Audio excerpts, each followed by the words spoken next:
49 fertility centre మీకు అందిస్తుంది కేవలం 899 రూపాయలకి fertility assessment package. Welcome to Telugu popular TV. ఇప్పుడు మనతోటి మనసంతా నువ్వే డైరెక్టర్ విఎన్ ఆదిత్య గారు ఉన్నారు. 2001లో మనసంతా నువ్వే లవర్ బాయ్ ఉదయ్ కిరణ్ అదేవిధంగా రీమా సేన్ హీరోయిన్లు జంటగా వచ్చిన చిత్రం ఇప్పుడు 25 ఇయర్స్ అయిన సందర్భంగా 4Kలో రిలీజ్ చేస్తున్నారు విఎన్ ఆదిత్య గారు.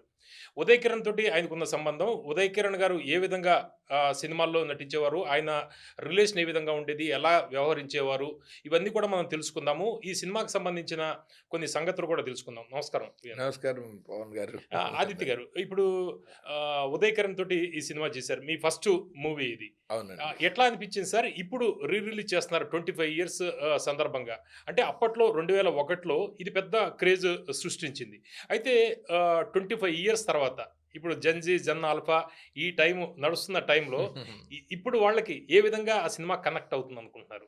అదే నా యాంటిసిపేషన్ అయితే ఇప్పుడు కూడా ఎంజాయ్ చేస్తారు అనుకుంటున్నాను ఈ సినిమాని. అండ్ అప్పటికంటే ఎక్కువ ఎంజాయ్ చేస్తారు అనుకుంటున్నాను. ఓకే, ఉదయ్ కిరణ్ని మీరు ఇందులోకి తీసుకోవాలని ఎట్లా అనిపించింది ఈ సినిమా? ఉదయ్ కిరణ్ యాక్చువల్గా చిత్రం సినిమా నుంచే నా ఫస్ట్ సినిమా ఒక లవ్ స్టోరీ చేస్తే ఉదయ్తో చేద్దామని అనుకుంటూ ఉన్నాను. కాబట్టి తను మనకి ప్రొడ్యూసర్ ఎవరు అని డిసైడ్ కానప్పుడు, ఈ మనసంతా నువ్వే కథ కానప్పుడు, అది కూడా తెలియనప్పుడు ఉదయ్ నా ఫస్ట్ సినిమా హీరో అన్నది అతను నేను మాట్లాడుకున్నాం. అంటే స్టోరీ అవ్వకముందే ఉదయ్ కిరణ్ అదే స్టోరీ కూడా లేదు, చిత్రం అవ్వగానే మా కలిసే తిరిగే వాళ్ళం. తన మధ్యలో కొంతకాలం సెకండ్ ఫిల్మ్, తేజ గారి సెకండ్ ఫిల్మ్ ఉదయ్ హీరో కాదు, ఓ వారం 10 రోజులు వేరే వాళ్ళతో షూటింగ్ చేశారు. సో అప్పుడు కూడా పర్వాలేదు మనం చేసేద్దాము, నీ సెకండ్ ఫిల్మ్ నా ఫస్ట్ ఫిల్మ్ మనమే చేద్దామని. ఈలోపు మళ్ళీ తేజ గారి దగ్గర నుంచి పిలుపు వచ్చింది, ఆ హీరోని తీసేస్తున్నా నువ్వే హీరో అని. అప్పుడు మళ్ళీ నేను పర్వాలేదు నా ఫస్ట్ ఫిల్మ్ నీ థర్డ్ ఫిల్మ్ మనమే చేద్దాం, నువ్వేం వరీ అవ్వకు, ఆయన్ని మెంటార్ ఎనీడే ఆయన పిలిస్తే వెళ్ళి చేయాలి నువ్వు అని చెప్పి అలా బాగానే అనుకునేవాళ్ళం. అందుకని ఎంఎస్ రాజు గారు ప్రొడ్యూసర్ దీనికి. ఎంఎస్ రాజు గారు త్రూ ఎస్ గోపాల్ రెడ్డి గారు, ఆయన when he approached me to direct film in his banner, then I said okay. MS Raju అంటే ఆయన చాలా పెద్ద producer, but he never made a love story. ఈ లెవెల్ ఒక చిన్న బడ్జెట్ లో ఓన్లీ ప్యూర్ లవ్ స్టోరీని ఆయన చేయలేదు అప్పటి వరకు. దేవీపుత్రుడు ఆయన వర్క్ చేసిన జానరాస్ అన్ని చాలా ఫిక్షన్ లోనే చాలా ఎక్స్ట్రాడినరీ ఫిక్షనల్ సబ్జెక్ట్స్ అవి. ఓకే, ఇప్పుడు ఉదయ్ కిరణ్ బిహేవియర్ ఎట్లా ఉండేదండి సెట్లలో? చాలా ఇప్పుడు సినిమాల్లో ఎలా అయితే మంచి బాయ్ నెక్స్ట్ డోర్ లాగా ఉండేవాడు, లవర్ బాయ్ ఇమేజ్ ఉందో, ఆఫ్ ద కెమెరా కూడా అలాగే ఉండేవాడు. అసలు అతని బిహేవియర్ ఎప్పుడు వన్ సింగిల్ డే డిఫరెన్స్ చూడలేదు, even after it became a super successful star. అవును, ఈ లవర్ బాయ్ ఇమేజ్ ఉండేది, మీరు ఇంకా ఏదైనా మోల్డ్ చేశారా? మనం ప్రత్యేకంగా ఏం చేయలేం, న్యాచురల్. అతని చామే అతనికి ఆ ఇమేజ్ తెచ్చిపెట్టింది. అతని మొహంలో అతను is a charming person. Uday Kiran up and downs అన్నీ మీరు చూశారు, ఎట్లా అనిపించింది? కొంచెం బాధగా ఉండేది ఏంటంటే అతను యాక్షన్ హీరో అవ్వాలన్న తాపత్రయంలో అతని కోర్ స్ట్రెంగ్త్ మార్కెట్ను వదిలేసుకుంటున్నాడు అన్నది నా బాధ. He was more accepted by families and ladies, ఎందుకంటే బయట నుంచి వచ్చాడు, ఇంకా ఫ్యాన్ బేస్ పూర్తిగా రాకముందే 3 హిట్లు కొట్టేశాడు. అదే ఒక 10 సినిమాల తర్వాత ఒక ఫ్యాన్ బేస్ వచ్చాక అదే రేంజ్ హిట్లు పడితే ఎవరైనా ఆ నెక్స్ట్ ఇండస్ట్రీలో 25 ఏళ్ళు సూపర్ స్టార్లు అవుతారు. కరెక్ట్. సో ఇతనికి ఫ్యాన్ బేస్ ఇంకా స్లోగా కన్సల్టేట్ కూడా అవ్వలేదు. ఆ పబ్లిక్ అతని సినిమాలను అభిమానించడానికిను అతనంటే వేలం వేరుగా పడి చేయడానికి మధ్యలోనే అతని కెరీర్ ఉండింది. అది వచ్చేస్తుంటే బాగుండేది, ఇంకా అతను వెనక్కి తిరిగి చూసుకునే అవసరం ఉండేది కాదు. బట్ ఈలోపు అతను మాస్ సినిమాలు చేయాలి, యాక్షన్ సినిమాలు చేయాలి అని ఆ పోటీలో అనవసరంగా అతను ఆ స్ట్రెస్లో ఇరుక్కున్నాడేమో అని నా ఫీలింగ్. అంటే ఇప్పుడు మీరు ఇందాక చెప్పినట్టు హ్యాట్రిక్ విజయాలు సాధించాడు.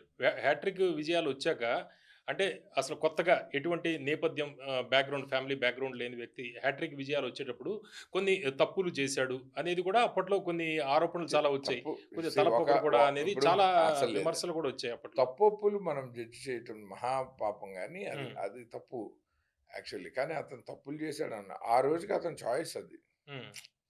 ఇప్పుడు యారోగెన్స్ అని ఎప్పుడు అంటారు, మీరు వెళ్ళి అడ్వాన్స్ ఇస్తారు. మిమ్మల్ని ఎందుకు అడిగా అంటే అందుకే మంచి క్వశ్చన్ అడిగారు. మీరు వెళ్ళి అడ్వాన్స్ ఇస్తారు, నేను వెళ్ళి అడ్వాన్స్ ఇస్తాను. హ్మ్. అతని మార్కెట్ ఇప్పుడు అతనికి అడ్వాన్స్ ఇచ్చే పరిస్థితి మన ఇద్దరికి అతని ప్రీవియస్ సినిమా హిట్ అనే కదా! కానీ అతను ఇద్దరికి ఒకేసారి చేయలేడు కదా! వన్ సింగిల్ డే ఒక ప్రొడ్యూసర్‌కే వర్క్ చేయగలడు. హ్మ్. సో, అతను మీకు ముందు ప్రయారిటైజ్ చేసాడనుకోండి. మీ కథ, డైరెక్టరు, మీరు ఇచ్చిన రెమ్యునరేషన్ బాగున్నాయి. మీరు పెద్ద ప్రొడ్యూసర్ అని ఇచ్చాడు. వెంటనే నేను బయటకొచ్చి అతని గురించి బ్యాడ్ ప్రాపగాండా చేస్తాను. ఓకే. ఓకే. అది కావాలని చేసిందే ఇదంతా. ఇండస్ట్రీలో సర్వసాధారణం. అది హ్మ్. ఎవరి విషయంలోనే ఉదయ్ కిరణ్ ఏమి ఎక్సెప్షనల్ కేస్ కాదు. హ్మ్. ఒక హిట్ ఇచ్చిన ప్రతివాడి జీవితంలోనే జరుగుతుంది. మనం ఎవరితో పని చేయమో వాడు మన గురించి బ్యాడ్‌గా మాట్లాడటం మొదలు. ఇది నేను ఎందుకు అడిగానంటే అతని మీద ఏదో ఉద్దేశం గురించి తోటి అవును. మాట్లాడట్లేదు. మీరు ఎందుకంటే మీరు కానీ ఆయన తోటి అతన్ని చేశారు డిఫెండ్ కాబట్టి చేయడానికి వితిన్ ది ఇండస్ట్రీ ఎవరు ఉండరు. ఎందుకంటే మీలాంటి వాళ్ళు చెప్తే చూసేవాళ్ళకి కూడా అర్థం అవుతుంది అనేది. అవునవునవునవును. అయితే ఎక్కడ పతనం ఉదయ్ కిరణ్ పతనం ఎక్కడ స్టార్ట్ అయింది? ఫెయిల్యూర్స్ ఎక్కడ స్టార్ట్ అయ్యాయి? కారణాలేంటి? ఫెయిల్యూర్స్ అతను యాక్చువల్‌గా అతని ఫస్ట్ సినిమా 'బిఫోర్ చిత్రం' హ్మ్. ఓ డిజాస్టర్ సినిమా చేశాడు. హిందీ బాలీవుడా? అది హిందీ ఏదో అది సమ్ వచ్చిందో వచ్చి అసలు ఎప్పుడు వచ్చి వెళ్ళిందో తెలీదు. అతను సక్సెస్ అయిన తర్వాత దాని పోస్టర్‌లు చూసాను నేను. ఓకే. ఆ! అందులో ఆడవేషం ఏదో కూడా వేశాడు. ఆహా! సో, అతను ఫెయిల్యూర్‌తోనే మొదటి మెట్టు ఎక్కాడు ఓకే. ఇండస్ట్రీలో. ఆ! సో, అతనికి ఏం ప్రాబ్లమ్ లేదు. రెండోది 'మనసంతా నువ్వే' తర్వాత అతను 'నీ స్నేహం బాగా ఆడింది', 'కలుసుకోవాలని' బాగా ఆడింది. 'హోలీ' అని ఏదో సినిమా చేసినట్టున్నాడు. అక్కడ హ్మ్. మొదటిసారి మళ్ళీ కమర్షియల్ లెవెల్‌లో హ్మ్. ఫ్లాప్ అయింది అక్కడ. సో, ఇలా బట్ అతనిచ్చిన సక్సెస్‌లతో పోలిస్తే ఫ్లాపులు తక్కువే. కానీ ఆ తర్వాత అతను 'నువ్వు లేక' అదే మన 'సురేష్ ప్రొడక్షన్స్‌లో' సినిమా చేశాడు. 'నీకు నేను నాకు నువ్వు' అనుకుంటా. హ్మ్. అది కూడా స్టిల్ పాటలు బానే ఉంటాయి. సినిమా అబోవ్ యావరేజ్‌గా బానే వెళ్ళింది. 'సురేష్' లాంటి పెద్ద సంస్థ. 'సురేష్ ప్రొడక్షన్స్' లాంటి పెద్ద సంస్థ. హ్మ్. మంచి 'కృష్ణరాజు' గారు తాతగా చేశారు. హ్మ్. బానే ఉండింది. ఆ తర్వాత వచ్చినవి ఒక 3, 4 వరుసగా పోయాయి. హుహు. సో, దాంతోటి అతని మార్కెట్ తగ్గుతూ వచ్చింది. కానీ మళ్ళీ 'మదన్' డైరెక్షన్‌లో అదేంటి మన 'గుండె' తోటొస్తుందండి టైటిలు. 'గుండె జల్లుమంది' హ్మ్. అది అవును. బా పోయింది. మళ్ళీ హ్మ్. అది that was a love story. హ్మ్.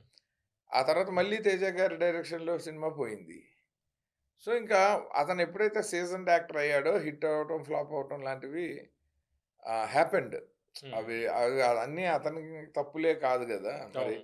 అలా అయితే అతనికి ఫస్ట్ 2 సూపర్ హిట్లు ఇచ్చిన 'తేజ' గారు మూడోది కొంచెం తక్కువ హిట్ ఎందుకు అవ్వాలి? తర్వాత సినిమా 'తేజ' గారి బావుంటుంది సినిమాలు మళ్ళీ. కూడా పోయాయి కదా! చాలా సినిమాలు.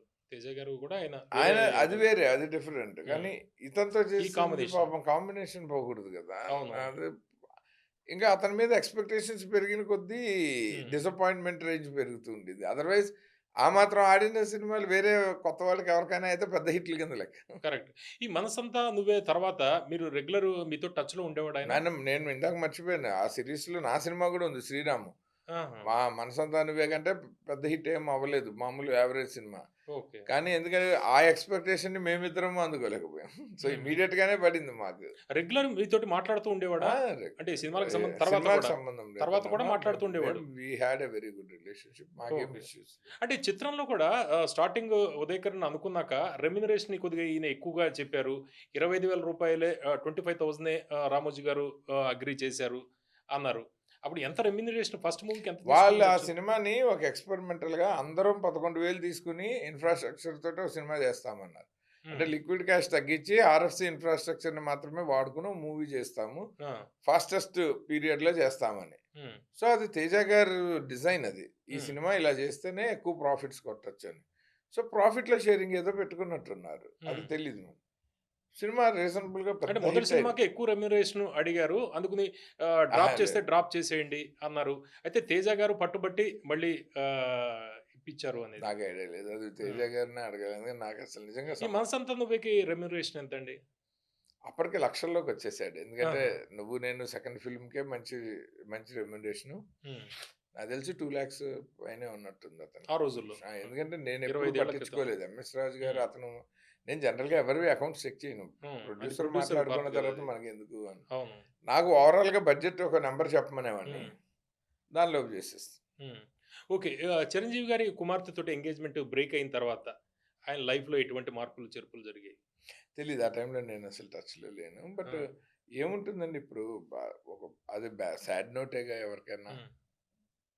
ఓకే. ఆయన చనిపోయారు. సూసైడ్ చేసుకొని చనిపోయారు అనుకున్న వెంటనే ఫస్ట్ మీకు ఇన్ఫర్మేషన్ ఎలా ఆ వచ్చింది? రోజే ఆర్పి పట్నాయక్ గారే కాల్ చేసి అప్పుడు మీ రియాక్షన్ ఏంటి ఇప్పుడు? న్యాచురల్గా షాక్, హ్మ్. పెద్ద షాక్ అది. హ్మ్. వెంటనే వాళ్ళ ఇంటికి వెళ్ళాను నేను. హ్మ్. ఓకే. ఇప్పుడు పాత సినిమాలన్నీ కూడా ఇప్పుడు మళ్ళీ రిలీజ్‌లు చేస్తున్నారు. దీన్ని నోస్టాల్జియా వేవ్ అనుకోవాలా? లేకపోతే ఎట్లా అంతే, దీన్ని బిజినెస్ నాస్టాల్జియా మోడలా? ఒకటి, బిజినెస్ కూడా. ఎందుకంటే థియేటర్స్ హ్మ్. కొత్త సినిమాలతో పాటు గ్యాప్ వచ్చినప్పుడు పాత వాడటం అన్నది 1950ల నుంచే ఉంది. హ్మ్. ఇది రెగ్యులర్ ప్రాక్టీస్. థియేటర్ ఫీడింగ్ అంటారు కదా! హ్మ్. So, and to keep the auditorium intact with audience, దాన్ని హ్మ్. ఆ కనెక్షన్ ఉంచటం కోసం పాత సినిమాలు వస్తూ ఉంటాయి. ఎందుకంటే ఇప్పుడు వెంటనే అర్జెంట్‌గా కొత్త సినిమాలు వచ్చేవి కదా! అవును. అవి ఇప్పుడు తీయాలి. రిలీజ్ చేస్తున్నారు. 4కేలో రిలీజ్ చేస్తున్నారు. టెక్నికల్‌గా ఎటువంటి అప్‌గ్రేడ్ చేశారు? ఎటువంటి ఫీల్ అవుతారు? ఆ! అప్పట్లో చూసిన వాళ్ళు మళ్ళీ ఇప్పుడు చూస్తే తేడా ఏముంటుంది ఇందులో? క్వాలిటీ. హ్మ్. సౌండ్‌లో గాని, విజువల్‌లో గాని, అప్పుడు నెగెటివ్ మీద ప్రొజెక్టర్ సిస్టమ్ బాగుండేది కాదు. అంటే కొంచెం లో క్వాలిటీ ఉండే. హ్మ్. డిజిటల్‌లో ప్రొజెక్టర్ సిస్టమ్ బాగుంటుంది. సో, సినిమా వాచింగ్ ఎక్స్‌పీరియన్స్ చాలా బాగుంటుంది. ఇప్పుడు ఆల్మోస్ట్ అప్పుడు నేను అరకు వ్యాలీలో పెట్టిన ఒక నార్మల్ షాట్ ఇప్పుడు 3 లాగా కనబడుతుంది, లేయర్స్‌లో. హ్మ్. సో, బ్యూటిఫుల్‌గా ఉంది. నేను 4కేలో కాపీ చెక్ చేశా కాబట్టి చెప్తున్నా. ఓకే. మీరు ఇందులో ఈ 'మనసంతా నువ్వే' సక్సెస్ అవ్వడానికి ఎందుకు సూపర్ డూపర్ హిట్ అయింది. ఇందులో మ్యాజిక్ ఏంటిది? అంటే 'ఉదయ్ కిరణ్' పెర్ఫార్మన్స్ లవ్, అనుకోవాలా? మ్యూజికా? లేకపోతే ఎలిమెంట్ ఆఫ్ లవ్, స్టోరీనా? Element of love. హ్మ్. అదే క్రియేటెడ్ మ్యాజిక్ అని నేను అనుకుంటున్నా. ప్యూర్‌గా ఉంది. ఆ! ఆర్గానిక్‌గా ఉంది. హ్మ్. రెస్పెక్టబుల్‌గా ఉంది. సో, హ్మ్. అదే సినిమాకి ఈ కల్ట్ క్లాసిక్ స్టేచర్ తెచ్చిందని నా feeling. Okay. 'Uday Kiran' career ఈ సినిమాతోటి నెక్స్ట్ లెవెల్‌కెళ్తుందని మీరు అనుకున్నారా? నాకు తెలుసు. హ్మ్. గ్యారంటీగా అతను మోస్ట్ యాక్సెప్టెడ్ హ్మ్. స్టార్ అవుతాడని నాకు ఐడియా ఉండింది. ఈ హ్మ్. సినిమా చేస్తున్నప్పుడే తెలుసు. ఓకే. ఇప్పుడు 'ఉదయ్ కిరణ్' రోల్‌ని ఇప్పుడు ఇండస్ట్రీలో ఎవరు భర్తీ చేస్తారనుకుంటున్నారు? అలా అతని రోల్‌ని ఎవరు, అంటే ఇంకా హ్మ్. అతను నంబర్ గేమ్‌లోకి ఇంకా రాకుండానే అతనికి అతనే ఇలాగ బలవంతంగా తప్పుకున్నాడు గానీ, నంబర్ గేమ్‌లోకి వచ్చుంటే మేబీ అతను కూడా టాప్ 10 హీరోస్‌లో ఉండుండేవాడు. హ్మ్. ఆ తర్వాతైనా మంచి సినిమాలు చేసుంటే. ఇప్పుడు ఎవరు అంటే ఏం చెప్తాం, కంపారిజన్ ఇప్పుడు ఒక్కొక్క హీరో టచ్ చేస్తే 'తేజ సజ్జాని' కూడా పోల్చలేను. కొడితే హ్మ్. 100,00,00,000 అతను 200,00,00,000, 'ఉదయ్ 300,00,00,000 కిరణ్' కూడా ఉన్నాడు. ఉంటే ఈరోజు 100,00,00,000 ఎలాంటి ఉండేది కదా! సినిమాలు చేస్తాడన్న దాన్ని బట్టి. హ్మ్. సో, అది ఎలాంటి సినిమాలు ఈ గ్యాప్‌లో పడుండేవి. హ్మ్. ఇప్పుడున్న ఓటీటీ మార్కెట్‌లో అతని కెరీర్ ఎట్లా మోల్డ్ అయ్యుండేదన్నది అసలు ఊహకు అందట్లేదు. ఓకే. మీరు బట్ అప్పట్లో డెఫినెట్ మంచి పెర్ఫార్మర్‌గా అతని మీద డౌట్ లేదు. హ్మ్. ఏ జోనరాలో అతను, నాకు తెలిసి ఒక పాన్ ఇండియా సినిమా అయితే పడుండేది అతనికి. హ్మ్. ఈరోజు ఉంటే వేరే విధంగా ఉండేది. ఎందుకంటే అప్పటికే తమిళ్‌లో కూడా పాపులర్ స్టార్ కాబట్టి, హ్మ్. మార్కెట్ అడ్వాంటేజ్ ఉండేది కాబట్టి. ఓకే. కొన్ని ఎందుకంటే మనం యూట్యూబ్‌లో వీడియోలు చూస్తుంటే చాలా వీడియోలు ఇప్పుడు బాగా ఎందుకంటే మీ 'మనసంతా నువ్వే' వచ్చిన తర్వాత పాత వీడియోలు లేకపోతే ఆయన మీద గతంలో వచ్చిన స్టోరీలు లేకపోతే వివిధ స్టోరీలు, హ్మ్. గాసిప్స్ ఇవన్నీ కూడా యూట్యూబ్‌లో పైకొచ్చేస్తున్నాయి. అవును. అయితే ఈ చిరంజీవి గారి కుమార్తె ఎంగేజ్‌మెంట్ బ్రేక్‌కి సంబంధించి అప్పుడు చాలా గాసిప్స్ ఇప్పుడు తెర మీదకొస్తాయి. మీరు చూస్తున్నారా అవి? అసలు అంత ఖాళీగా ఉండటానికి ఇష్టపడను. హ్మ్. అసలు చూడనండి. అంటే సినిమాలో ఛాన్స్ రాకుండా చిరంజీవి గారు చేశారు అనేది ఛీ! ఛీ! అట్లా ఉంటుందా? అలా ఎవడైనా అనుకుంటే వాడికంటే ఫూల్ లేడు. ఎందుకంటే హ్మ్. ఆయనకేం అవసరం అండి. ఆయన ఇంకా ఇష్టపడి పెళ్ళానేద్దాం అనుకున్నాడు. ఎంత తప్పది. హ్మ్. అది కుదరకపోతే కుదరకపోయింది. బట్ అవకాశాలు తొక్కేయటం అన్నది చిరంజీవి గారు, నాకు తెలిసి చిరంజీవి గారే కాదు, బాలకృష్ణ గారైనా, చిరంజీవి గారైనా, నాగార్జున, వెంకటేష్ ఇలా సినిమా గురించి తెలిసిన ఎవ్వరు చేయరు. హ్మ్. అది నేచురల్‌గా ఆడియన్స్ నుంచి వస్తది గానీ, ఇప్పుడు చిరంజీవి గారు పనిగట్టుకొని చేస్తారని నేను అసలు అంటే అసలు ఊహకు కూడా రాదు నాకైతే. అంటే సూసైడ్ చేసుకోవాల్సిన పరిస్థితుల దాకా ఎట్లా సార్, పరిణామాలు సూసైడ్ సంభవించాయి? అన్నది టెండెన్సీ సార్. ఆ! చేసుకున్న వాడిని తిట్టాలి గానీ, హ్మ్. ఇంకోళ్ళు ఎవరో ప్రోద్బలం వల్ల ఎవడైనా చేసుకుంటే, చేసుకున్న వాడినే తిట్టాలి మనం. అదే ఇందాక మీరు అది మాట్లాడుతూ వాడు పోటీ పడాలి గదా! మళ్ళీ అవును. పైకి రావాలి గదా! ఒకసారి వాడిని యాక్సెప్ట్ చేసాం గదా! హ్మ్. అవును. సో, దాన్ని నమ్మాలి. ఇప్పుడు చిరంజీవి గారి ద్వేషాన్ని అతను నమ్మి సూసైడ్ చేసుకుంటే, మన ప్రేమను గూడా నమ్మి బతకాలి గదా! అంటా నేను. అవును. అది వాడి తప్పే గదా! అంటే అటువంటి పరిస్థితులు అంటే వరుస పరాజయాలు అవ్వడానికి చాలా వరుస సినిమాలు పరాజయ ఇప్పుడు హ్మ్. చిరంజీవి గారు తలుచుకుంటే సినిమాలే ఎవడు తీయడు.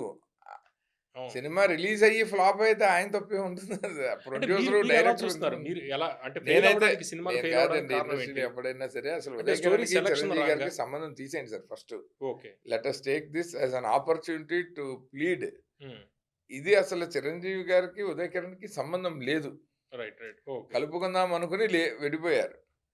అంతే తప్ప అసలు ఇంక వేరే ఉదయ్ కిరణ్‌కి సంబంధించిన ఏ విషయంలోనూ సంబంధం లేదు. అది చేస్తే గనక నిజంగా తప్పే.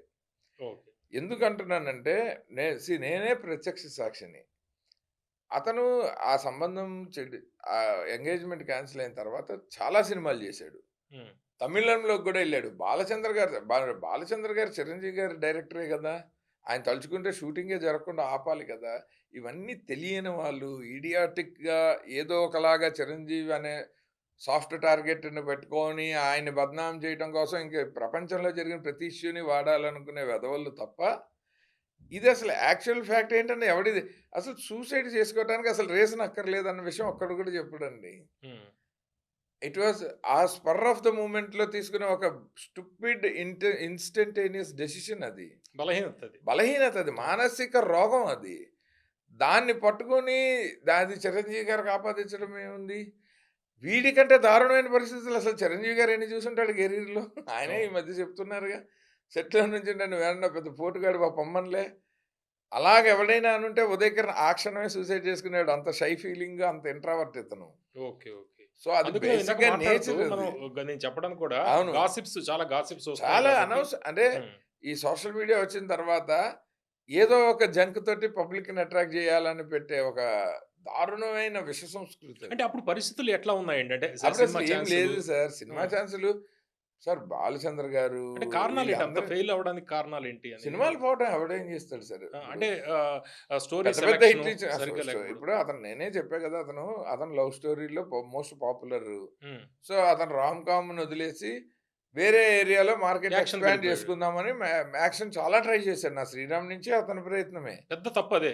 బ్లండర్ మిస్టేక్ అది తప్పంటే అతను కొన్ని సార్లు వర్కౌట్ అయితే అది కరెక్ట్ డెసిషన్ అయ్యుండేది. అయ్యుండేది. సక్సెస్ జూనియర్ అవుతే కరెక్టే ఎన్టీఆర్ గారు అనేవాళ్ళం లవ్ కదా! స్టోరీలతోటొచ్చాడు. మాస్ హీరో అయ్యాడు కదండీ! హ్మ్. అలా ఇతను ప్రయత్నం చేశాడు అవ్వలేదు. అంతే తప్ప దానికి ఇంకొకళ్ళని ఎందుకు ఆపాదించాలి? అదే okay. It was a decision. అతను నిజంగానే ఓ ఫ్యామిలీ డ్రామా చేద్దాం అన్నగారు 'అత్తారింటికి దారి' అది సూపర్ హిట్ అయింది. హ్మ్. మన జోనర్‌కి మార్కెట్ వచ్చింది. పవన్ కళ్యాణ్ లాంటి మాస్ హీరో సూపర్ స్టారే ఇది చేసినప్పుడు మనం మళ్ళీ మనం అలాంటి కథ రెడీ చేయండి. ఎవరితో అయినా రాయించండి. మనం చేద్దామని చెప్పిన సంవత్సరం జనవరి 1 తర్వాతే అతను చనిపోయాడు. ఆ హ్మ్. 10 రోజుల్లోనే. హుహు. So, he was so happy that 'Attarintiki Daredi' లాంటి ఒక సినిమా ఇండస్ట్రీ సక్సెస్ వచ్చింది అని. అలాంటి కథలు మళ్ళీ మనం చేద్దాం. మన మన జోనర్‌కి మార్కెట్ వచ్చింది అన్నాడంటేనే ఇమాజిన్. సో, అంటే అతను మీతోటి సూసైడ్ మాట్లాడాడా ఈ విషయాలు? ఆ జనవరి 1 రోజు మేమిద్దరం మాట్లాడుకున్నాం. హుహు. గంటలు గంటలు మాట్లాడుకున్నాం అప్పుడే. That was the last conversation that we both had. Okay. Okay. వారం 10 రోజుల ముందు బెంగుళూరులో ఉన్నాడు వాళ్ళ వైఫ్‌తో. New year సెలబ్రేషన్స్‌కెళ్ళాడు. హ్మ్. "నువ్వు రా వచ్చేసరికి మనం రెడీ చేసుకుందాం. నువ్వు పొంగల్ ఎళ్ళంగానే నాకు చెప్పు" అన్నా నేను. హ్మ్. దానిలోపే ఇది జరిగింది. సో, దీనికి అసలు ఏం కారణం చెప్తాం మనం? ఎంత షాకింగ్ డెసిషన్ అది.